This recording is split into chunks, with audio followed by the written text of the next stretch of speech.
Hai, Assalamualaikum. Apa khabar semua? Dah makan tengah hari? Harap semuanya sihat-sihat belaka.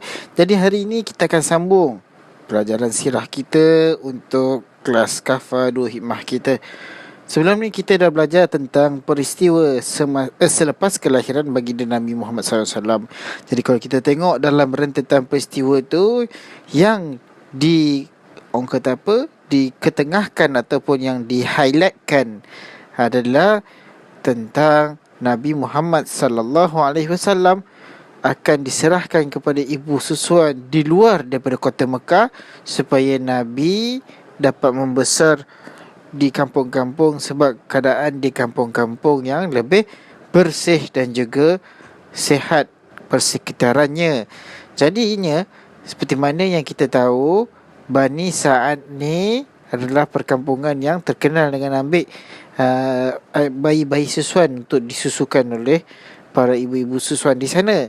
Jadinya yang memilih baginda Nabi Muhammad sallallahu alaihi wasallam iaitu tidak lain tidak bukan Halimatus Sa'diyah. Sebab tu namanya Sa'diyah, sebab dia orang Bani Sa'ad. Sebab itulah namanya Halimatus Sa'diyah. Okey, kita tengok ya. Sekarang ni kat dalam kisah sepanjang penyusuan Nabi dengan Halimatus Sa'diyah. Sebagai permulaan cerita, sebenarnya kebiasaannya orang-orang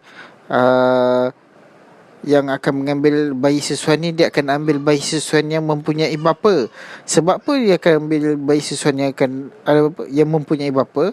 Sebabnya mereka tak nak nanti kalau ambil yang bayi susuan yang yatim ke, maksudnya tak ada ayah dia lah, maksudnya nanti takut upah yang akan dapat berkurangan. Sebab tu kalau kita tengok nombor 1, wanita di kalangan kabilah Bani Sa'ad telah datang untuk memilih bayi bagi disusukan. Mereka memilih bayi yang mempunyai bapa sahaja. Kalau tak ada bapa, mereka tak nak ambil sebab takut nanti upah yang dapatnya tak banyak. Tetapi bagaimana Allah Subhanahu Wa Taala menggerakkan hati Halimatus Sa'diyah untuk mengambil Nabi Muhammad sallallahu alaihi wasallam dan dibawa pulang untuk disusukan, walaupun Nabi ni anak yatim. Anak yatim tahu kan, kalau ayahnya sudah tiada. Okey, faham kan? Maksudnya Nabi ni memang dari kecil sudah anak yatim kan, baru lahir je dah anak yatim. Dan Allah telah merahmati Halimatus Sa'diyah semasa menyusukan Nabi Muhammad SAW. Maksudnya kalau kita tengok nombor 3 tu, Allah merahmati Halimatus Sa'diyah. Sebab apa? Allah bagi banyak kelebihan sebenarnya. Bila Halimatus Sa'diyah menyusukan Nabi, tiba-tiba susunya terasa banyak. Maksudnya dia boleh susukan baginda Nabi Muhammad SAW sampai kenyang dengan anak-anaknya sekali. Maksudnya dia boleh dapat susu yang banyak tiba-tiba. Lepas tu kambing dia yang selama ini yang kurus kering, macam tak cukup makan, tiba-tiba kambing tersebut gemuk, sehat, banyak mengeluarkan susu, boleh disembelihkan jadi lauk. Maksudnya tiba-tiba seolah-olah kehidupan Halimatus Sa'diyah berubah, walaupun dia tahu yang dia ambil tu, bayi tersebut iaitu Nabi Muhammad SAW tu anak yatim. Tapi disebabkan Allah SWT merahmati Halimatus Sa'diyah kerana mengambil Nabi, jadi macam-macam kelebihan yang dia berikan. Nampak tak kan?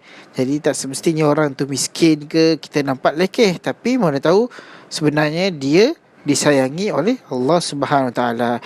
Okey, lepas tu kita tengok nombor 4, perkampungan Bani Sa'ad yang dahulu tandus kini berubah menghijau. Ternakan kambing semakin bertambah dan mengeluarkan susu yang banyak. Ini macam Ustaz kata tadi lah kan, maksudnya tiba-tiba je kampung Bani Sa'ad ni sebelum ni ialah pada Arab kan, tanah Arab kan padang pasir, tiba-tiba berubah menjadi lembah yang menghijau, tumbuh pokok-pokok, keluaran hasil tanaman banyak, tiba-tiba ternakan semua menjadi kan gemuk-gemuk, sihat-sihat semua kan. Maksudnya daripada berkat Nabi Muhammad sallallahu alaihi wasallam, Allah Taala merahmati perkampungan Bani Sa'ad.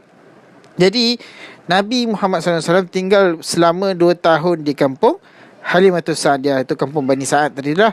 Dan Nabi membesar dengan cepat dan memiliki tubuh badan yang sihat. Sebabkan Nabi duduk di perkampungan, disusukan, maksudnya cukup kan. Tak adalah kalau duduk di bandar mungkin suasana yang tidak berapa bersih, udara tak berapa segar. Tapi sebabkan Nabi duduk di kampung, maksudnya Nabi dapat membesar dengan baik. Okey, kita sambung lagi. Nombor 6, Nabi Muhammad SAW turut membantu Halimatus Sa'diyah mengembala kambing. Nampak tak? Nabi daripada kecil lagi Halimatus Sa'diyah ajar Nabi untuk mengembala kambing. Maksudnya Nabi ni walaupun kecil-kecil pun dah biasa buat kerja tolong. Kalau kita nanti kita duduk di rumah, ibu ayah kita, papa mama ke, daddy mami ke, tak kisahlah kamu panggil apa pun, kalau minta tolong jangan cepat marah. Buat apa yang ibu ayah suruh, papa mama suruh, ayah daddy mami ke, tak kisahlah kan, suruh tu buat. Sebab satunya dapat pahala, yang keduanya apa? Kita ikut apa yang Nabi Muhammad SAW buat. Okey. Jadi pengalaman ni telah melatih baginda agar sentiasa sabar, belas kasihan dan hidup berdikari. Nampak tak? Daripada kecil lagi Nabi ni dah diajar untuk sabar, untuk ada belas kasihan.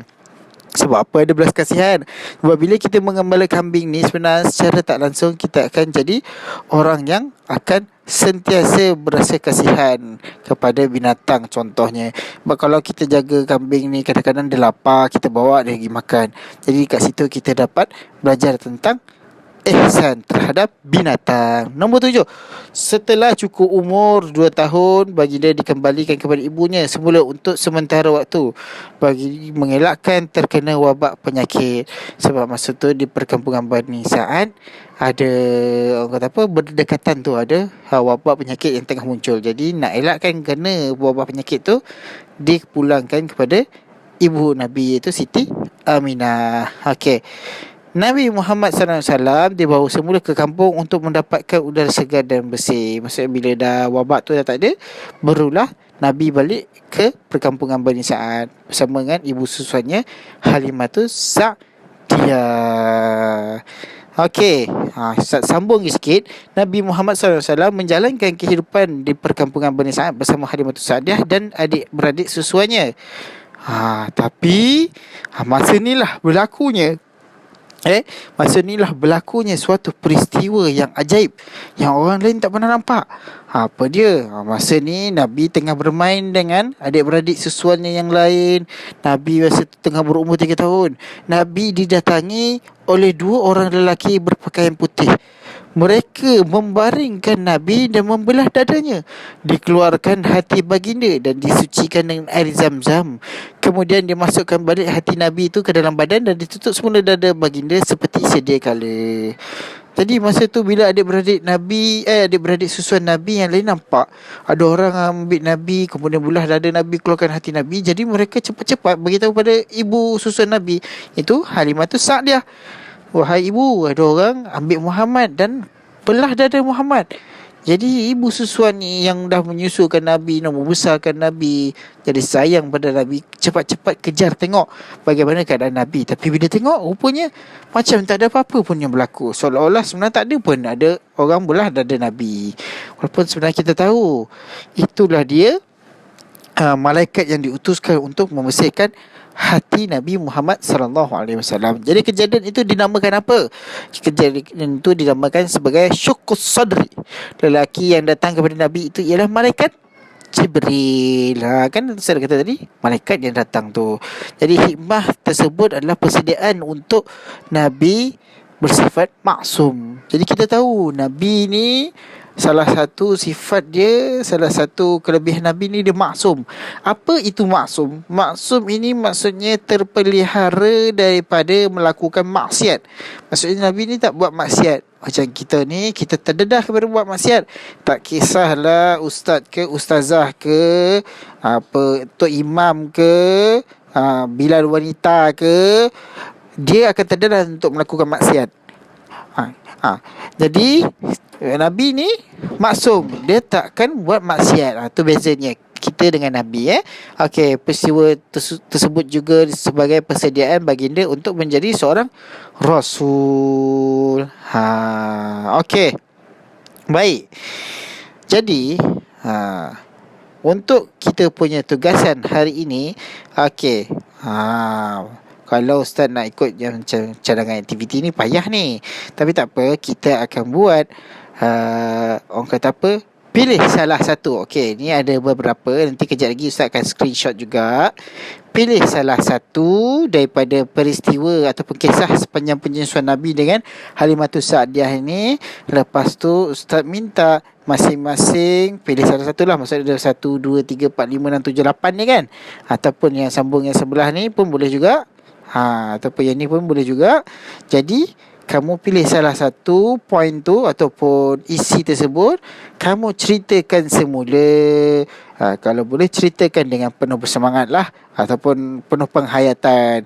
Rakam satu saja Buat voice note pun boleh, atau nak rakam video pun boleh juga. Itu saja tugasan kita pada hari ini. Senang saja. Okey, sekian. Assalamualaikum warahmatullahi taala wabarakatuh.